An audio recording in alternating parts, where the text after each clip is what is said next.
Hello everyone, this is Antoine, aka Mr. Green Thumb from Gyro Provisions Homestead, gyroprovisions.com. So today, or right now, I want to take a little bit of time to go through an example of what exactly I was talking about inside of the previous two posts about GIS and using it and looking for your properties. And I want to take two examples. The first one I want to look at one, using GIS, which would pretty much give you a slam dunk going to find it. And two, in looking at the second example where you may not have the correct address or Google Maps may not give you exactly where it is, but just to kind of step through and see how you can use GIS to find exactly what it is that you're looking for. So first, I want to look at this particular property right here. So it's 152.94 acres.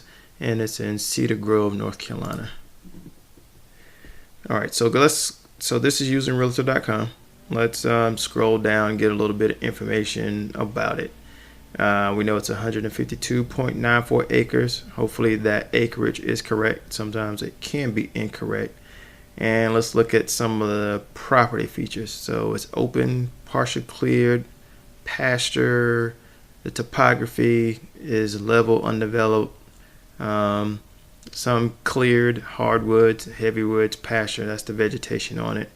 And it has some road frontage type. It says road frontage description, easement, paved.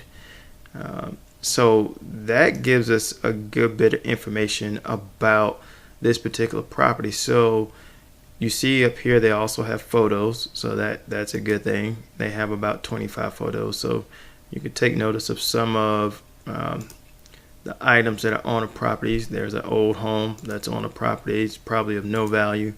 You would have to bulldoze it down and build your home wherever this is. Looks like it's an old well. But just going through the properties, you can take notice of some of the buildings that are on the property. And that'll help you, especially when you're going to look at Google Maps or Bing Maps, whichever you decide to use, to find what it is that you're looking for. So I'm not going to go through all of these pictures, but you can see here some water, looks like a pond. So some of these features are pretty important, especially if you're looking for property that has water on it. You may, I guess I'm going through all of them anyway. But anyway, this should give you a good idea about what it is you're looking for. And then this right here is what's important, because this is probably taken from GIS itself. And it should give you a good idea about what it is that you're looking for, the shape of the property that you're looking for in GIS. So this is something good to have. Unfortunately, it doesn't have the PIN numbers or the parcel ID on the property, but that's okay. So we'll get back to that. So let's go look at it on Google Maps. So you can click here, and Google Maps will show you. Well, this particular map would show you what it looks like on satellite. All right. So let's see if the features are correct from this road. All right, it's saying here, but I don't think that is correct, because remember on the other map, it showed this little water feature here, and it showed this little funky shape that was right here. So let's exit back and go look at that. Yeah, so here, there's a little funky shape and that waterway. So you can see that it's not it may not be exactly where it is. So let's go to Google Maps. So one thing that you can do is highlight this and right mouse click and do a search Google for that particular address. And it brings up Google Maps. Click on it. So let's see. And now we're going to switch to satellite view. Now this time it puts the actual property here, which probably isn't correct, because when you zoom in, there's a home that's already there and there's a car. So we know that we saw property that had an older home on it that was not lived in, but let's see, if you move up a little bit in Google Maps, you can see, scroll in, lo and behold, There is an older home, looks uninhabited, looks like no one has been here for a minute, and this is just looking at Google Maps. So I'm pretty certain that this right here is the property. So now we can go look in GIS. One thing I will do is go back and look at the county information, and it tells me that this is in Orange County. So if I open another tab, type in Orange County GIS NC. This brings up the very first one, Orange County GIS, and I see that it's in North Carolina. So if I click on it, and it brings up some zoning disclaimer, mapping disclaimer, blah, blah, blah, blah. It's probably acceptable use type stuff. You take it and use it as is in the way that it's presented to you. So what you get is an outline of Orange County, and it's going to show you various different roads. It shows you a lot of the different things you can do, like zoom in, zoom out, the different type of searches. One thing you can see is where right now we're in the road map view. You can switch to terrains, or you can see photography and look at the aerial. And right now, aerial 2017 is turned on and enabled. One of the really important things that I want to point out that you'll be using when it comes to GIS are the layers. And the layers are what goes on the map, and it shows you some of the important things. It shows you like parcel text. Parcel text tells you the acreage size, things of that nature. You want to come down and look at hydrology. Hydrology tells you whether water features are on the map or not. Some of the things you want to look at, flood insurance, floodplains. You want to look at those, because if you're looking at a property and it backs up to a river, you want to know whether or not it's in a 100-year floodplain or not. Some of the soils, those types of things are important as well. But so let's go back to our address that we were looking for, and we see that our address is 1922 Car Store Road. And we are going to do a search by address. So I'm going to paste that in here. Oh, maybe not. I'll just type it. 1922 Car Store Road. And it came up for us. So when you click on it, it takes us to the parcel. And you can see the parcel has that same funky shape that we saw before. One thing we can do is, I thought the aerial was enabled. Click on aerial, and there we have it. So there's the same, if I zoom in, and you can zoom in using this button, but I'm actually using my mouse to roll, and you can drag. So that's the same old house, same old building, and you can see it has a pond on it. However, this particular pond was not on the property, so that's something good to know as well. If I come over here and look at layers, I can click parcel text, and this will tell me, let me turn off. Let me turn the road map back on. This will actually give me the size, so you can see the text and the dimensions, and this is 152.94 or 152.94 acres. So this is the property that we were looking for. And now we can go through and look at different things on a property, like, let's see, we'll look at hydrology. Now we can see that there's like a little waterway. There's the pond that goes through it. You can click on, let's see, floodplains. If it was in a floodplain, it would have highlighted a different color. So all of these wide areas right here are floodplains. And you can see that this property is outside of the floodplain. So those are some of the things that you can look at. Oh, another important thing, zoning. You see the color change. You can see here that says AR. AR stands for agriculture.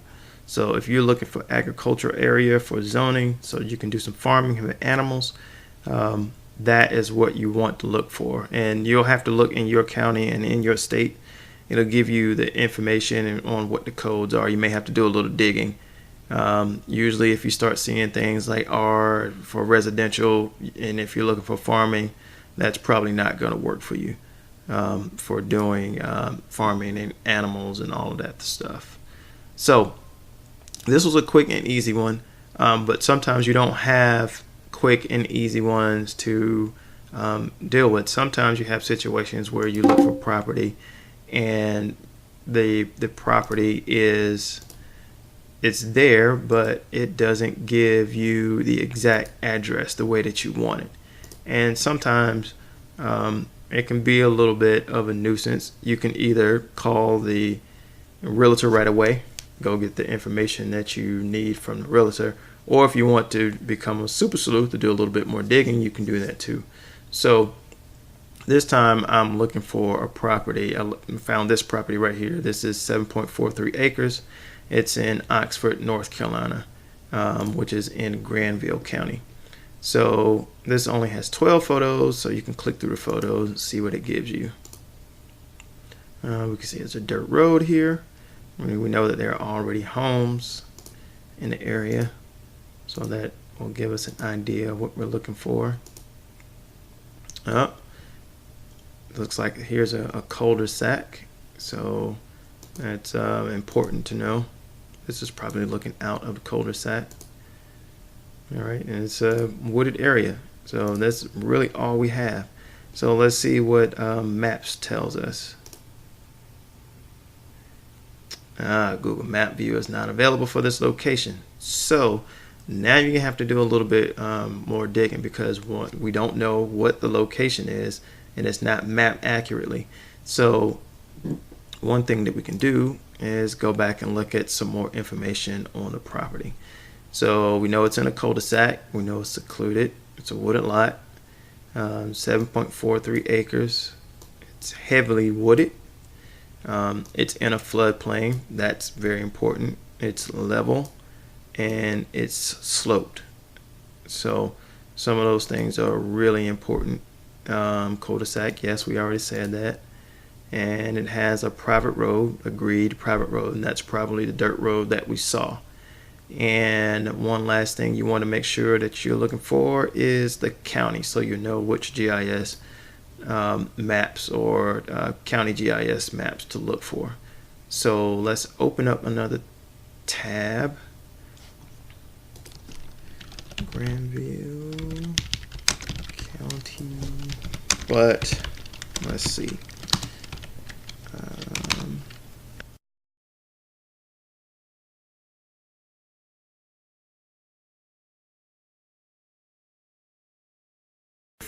Before I go back to GIS, let's go to Google Maps. I'm going to copy this, open up another tab, paste this in, and I'm going to take out lot 18 because Google Maps will not know what lot 18 is. So let's look for that. All right. So if we look at our results, it's telling us that Hidden Springs is down here. Remember also that they said that it was in a cul-de-sac and it was in a floodplain. So you can see that there's a Tar River here, and probably more than likely the floodplain follows along the river. So let's look at the map. So if we look at the aerial view, you can see there's not many houses along here like we saw inside of the images that we saw here. So something is afoot, something is off, but that's okay. So we can still go and look, even though it gave us Hidden Spring Lane. We probably can do a little bit more digging to find out exactly where it is.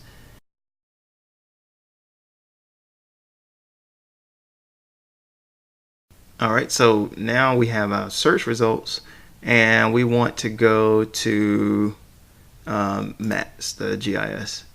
So I know because I've been here before, this is actually the older GIS, so I want to come back out of here and I want to go to the Granville County GIS.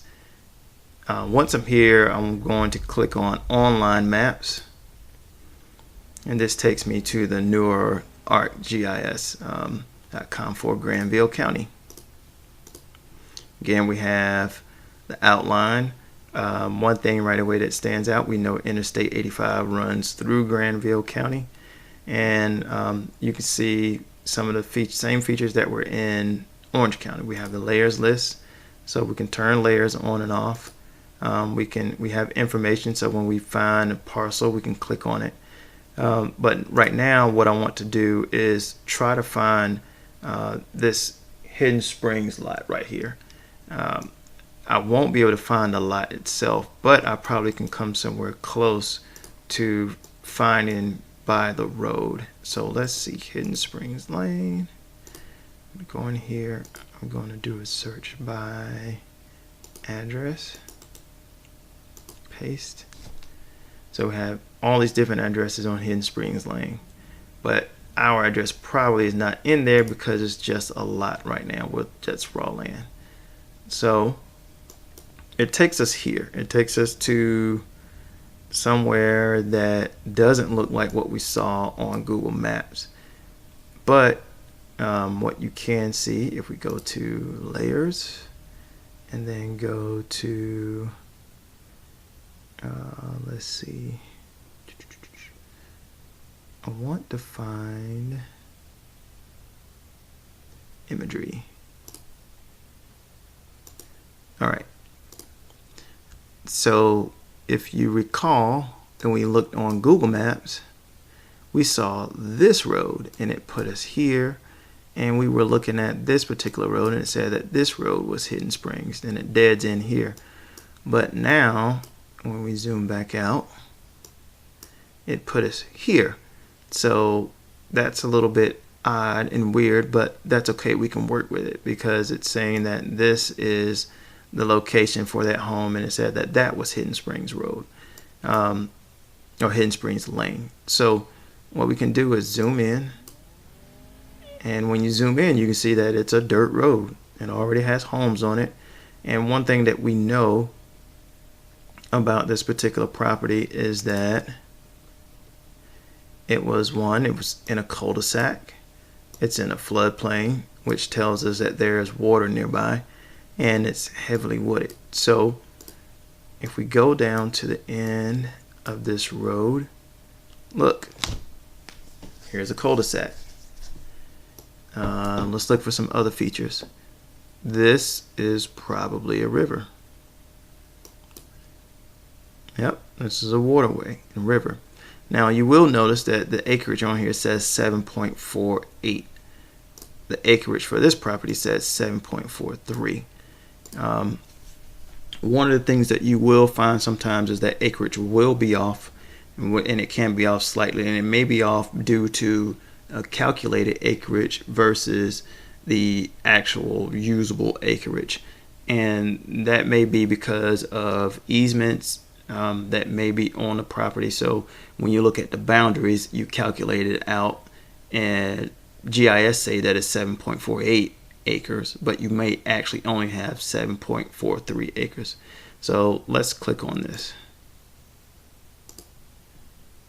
All right, so when you click on it and it gives you more info, it says the calculated acreage is 7.48, but if you look down a little bit further, it says the actual acres is 7.44. So 7.44, 7.43, give or take, it's probably the property that you want to look for. So some other things to check for. Let's see if it's in a floodplain. So we have hydro checked already, so that's why the river is showing up. And floodplain. Click on it, and it's in a floodplain. So you see all of this. This is because of this river back here. And we zoom out, you'll see that the floodplain pretty much follows this waterway in area through here. So again, I'm feeling pretty confident that this particular property right here is the one that we're looking for. Let's go turn the floodplain off. One other thing to look for, and one thing that we will look for too, is zoning. So let's see if I can find the zoning, because again, it's different. Each one is different, so you have to figure out under which heading it is. parcels, boundaries, city limits, blah blah blah, zoning.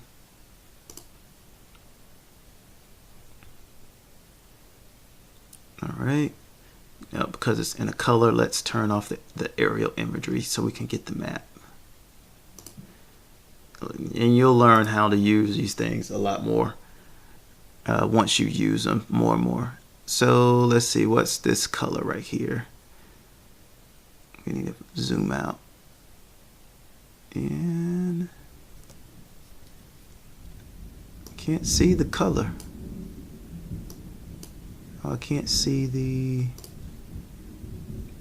notation for it. Let's go to zoning. It may actually be this AR40 right here.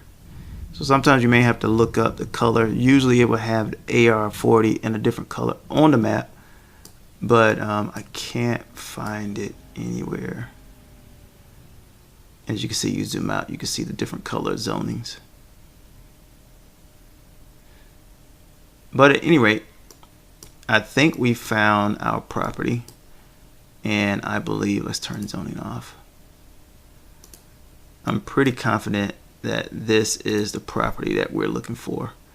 Oh, one other thing that we can do is we can probably check the contours or the topography. So let's see if we can find that.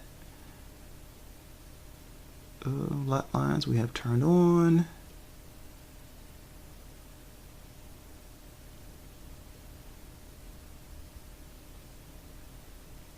So I want to look at the elevations on the property because it said that it was sloping, and it would make sense because the river is behind the property, that everything was sloped back towards the end of the property. Oh, let me find. I cannot find it, but it would be good to know and to turn on so that I can see it. Sorry, just bear with me for 1 second.